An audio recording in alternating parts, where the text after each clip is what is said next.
Word makes it easy to convert all of your footnotes to endnotes and vice versa. You may want to only convert a couple of them, and the key to doing this is discussed in this quick tip.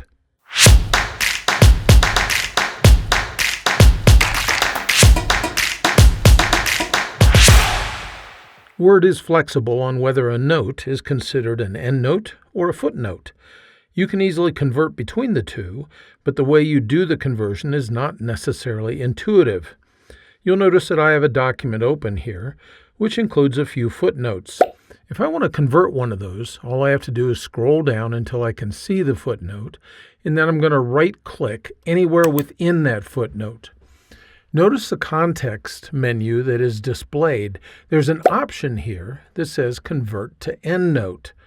If I want to convert this footnote to an EndNote, I just have to select that option, and it is automatically converted to an EndNote.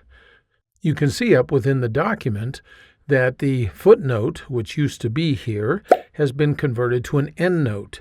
It now shows a lowercase I, indicating that it's the first EndNote within this document.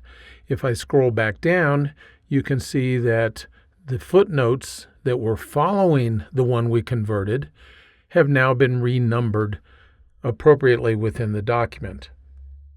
We converted a footnote to an endnote in this case, but if we wanted to convert a endnote to a footnote, we would do the exact same thing. I'll jump to the end of the document here, and you can see the endnote.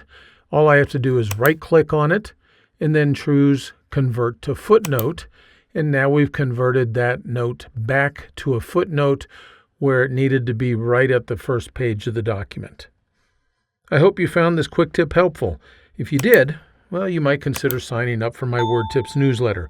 Every weekly issue is free, and it includes great tips that you can put to work right away.